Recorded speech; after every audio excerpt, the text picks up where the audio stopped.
ரொம்ப ரொம்ப சிம்பிளா ஆரோக்கியமான முறையில கோதுமை ரவை பாயசம் எப்படி செய்யலாம் தான் இன்னைக்கு இந்த வீடியோல பார்க்க போறோம். பொதுவா நிறைய பாயசம் வகைகள் இருக்கு. ஆனா இது நீங்க ஒரு முறை ட்ரை பண்ணி பாருங்க. ரொம்ப ரொம்ப அசத்தலான சுவையோட இருக்கும். இதை இப்ப நம்ம எப்படி செய்யறதுன்னு பார்க்கலாம். வெல்கம் டு டுடே சமையல். அதற்கு நான் இன்னைக்கு கோதுமை ரவை எடுத்திருக்கேன். இது உங்களுக்கு டிபார்ட்மெண்ட் ஸ்டோர்ல மளிகை கடைகளில் கிடைக்கும். புரோக்கன் வீட் அப்படின்னு சொல்லிட்டு கிடைக்கும். இல்லனா கோதுமை ரவைனே கேளுங்க கிடைக்கும். சப்போஸ் நீங்க இருக்கக்கூடிய இடத்துல அது கிடைக்கல அப்படின்ற பட்சத்துல முழு கோதுமை இருக்கு இல்லையா, அதை ஒரு 2-3 தடவை நல்லா கழுவிடுங்க.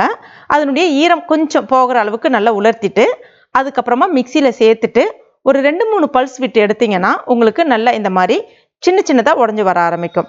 அதை நீங்க ஒரு முறை புடைச்சிட்டு அதுக்கப்புறமா பயன்படுத்திக்கலாம். நான் இன்னைக்கு 1/2 கப் அளவுக்கு கோதுமை ரவை எடுத்திருக்கேன். இதை ஒரு முறை தண்ணியில கழுவிட்டு பயன்படுத்துங்க. அடுத்ததான் ஒரு கடாயில 2 டீஸ்பூன் நெய் சேர்த்துக்குங்க. அதுக்கு அடுத்துதான் கழுவி வச்சிருக்க 1/2 கப் அளவுக்கு கோதுமை ரவையும் இது கூட சேர்த்துக்கலாம். நல்லா அந்த நெய்யில அந்த கோதுமை ரவை வறுபடணும். ஏன்னா கோதுமை ரவை வேகிறதுக்கு கொஞ்சம் லேட் ஆகும். எந்த அளவுக்கு நீங்க நெய்யில நல்லா வறுத்து எடுக்கிறீங்களோ சீக்கிரமா வெந்து வந்துடும். இது நல்லா வறுபட்டுருக்கு அப்படின்றது தெரிஞ்சுக்கிறது பாத்தீங்கன்னா உங்களுக்கு கிட்டத்தட்ட அங்கங்க சின்ன சின்ன சாதம் போல நல்ல வெள்ளை வெள்ளையா வெடிச்சு வர ஆரம்பிக்கும். அப்பதான் நல்லா வறுபட்டுருக்குன்னு அர்த்தம். கிட்டத்தட்ட ஒரு 5 நிமிஷத்துக்கு நல்லா வறுத்துக்குங்க. இப்ப இதுல 1/2 கப்புக்கு 3/2 கப் அளவுக்கு தண்ணி சேர்த்துங்க, சரியா இருக்கும். இதே நீங்க குக்கர்ல வைக்க போறீங்க அப்படின்னா 2லேருந்து 2.5 கப் அளவுக்கு தண்ணி சேர்த்துட்டு 4-5 விசில் விட்டீங்கன்னா சரியா இருக்கும், பூக்க வெந்துடும். இது இப்ப வேகிறதுக்கு ஒரு 10 நிமிஷம் போல எடுத்துக்கும் இருக்கட்டும். அதுக்குள்ள நம்ம முந்திரி பருப்பை வறுத்து எடுத்துக்கலாம். அதுக்கு ஒரு சின்ன கடாயில 1 டீஸ்பூன் அளவுக்கு நெய் சேர்த்துக்குங்க. கூடவே ஒரு 10லேருந்து 15 முந்திரி பருப்பு சேர்த்துக்குங்க. இப்ப முந்திரி பருப்பு நல்லா வறுபட்டு வரட்டும். இப்ப பாருங்க முந்திரி பருப்பு நல்லா சிவந்து வந்துருச்சு. நெய்யை நல்லா வடிகட்டிட்டு எடுத்துங்க. இப்ப இதுல கொஞ்சமா தேங்காய் துருகல், அதாவது தேங்காவை கத்தியால கீறிட்டு காய் துருகிறத பயன்படுத்தி கேரட்லாம் துருகும் இல்லையா, அதை பயன்படுத்தி நல்லா துருகி எடுத்திருக்கேன். பார்க்கறதுக்கு நல்லா நீட்டா சேமியா போல இருக்கும், நல்லா டேஸ்டா இருக்கும். இந்த மாதிரி செஞ்சீங்க அப்படின்னா அதையும் இப்ப இது கூட சேர்த்துட்டு அதனுடைய ஈரப்பதம் போற அளவுக்கு நல்லா வறுத்துக்கலாம். இப்ப பாருங்க தேங்காய் நல்லா வறுபட்டுடுச்சு. இதை அப்படியே எடுத்து எட்ட வச்சிடலாம். அதே சமயத்துல இதுவும் நல்லா வெந்து வந்துடுச்சு. எடுத்து பாத்தீங்கன்னா நல்லா உங்களுக்கு இந்த மாதிரி பூ போல வெந்து வந்திருக்கணும். இப்ப இதுல 1 கப் அளவுக்கு சுத்தம் செய்யப்பட்ட வெல்லம் சேர்த்துக்கிறேன்.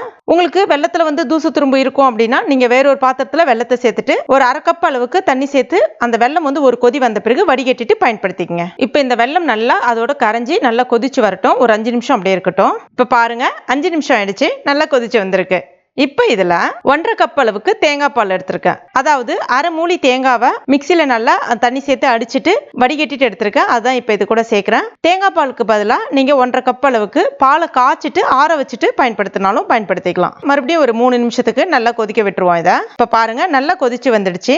இப்ப இதுல வறுத்து வச்சிருக்க முந்திரி பருப்பு, வறுத்து வச்சிருக்க தேங்காய், கொஞ்சமா ஏலக்காய் பொடி சேர்த்துட்டு எல்லாத்தையும் நல்லா கலந்து விட்டுங்க. அவ்வளோதான், சுவையான பாயசம் ரெடி ஆயிடுச்சு. நம்ம மற்ற பாயசத்தை விட இந்த பாயசம் நீங்க ஒரு முறை செய்து பாருங்க. ரொம்ப ரொம்ப டேஸ்டா இருக்கும், வித்தியாசமான சுவையில இருக்கும், நல்ல ஒரு ஆரோக்கியமானதும் கூட. கண்டிப்பா ட்ரை பண்ணி பாருங்க. நடுவில் அந்த தேங்காய்லாம் கடிப்படும் போது அவ்வளோ ஒரு சுவையா இருக்கும். ட்ரை பண்ணிட்டு மறக்காம எனக்கு கமெண்ட் பண்ணுங்க. இந்த வீடியோ பிடிச்சிருந்தா லைக் பண்ணுங்க. உங்க நண்பர்கள் மற்றும் ஃபேமிலி மெம்பர்ஸ் கூட மறக்காம ஷேர் பண்ணிக்கங்க. மேலும் இது போன்ற டேஸ்டி ரெசிபிகளுக்கு நம்ம டுடே சமையல இது வரைக்கும் நீங்க சப்ஸ்கிரைப் பண்ணாத நண்பர்களா இருந்தீங்கன்னா உடனே சப்ஸ்கிரைப் பண்ணீங்க. கூடவே மறக்காம அந்த பெல் நோட்டிஃபிகேஷன் சிம்பிளையும் பிரஸ் பண்ணீங்க. தேங்க்யூ.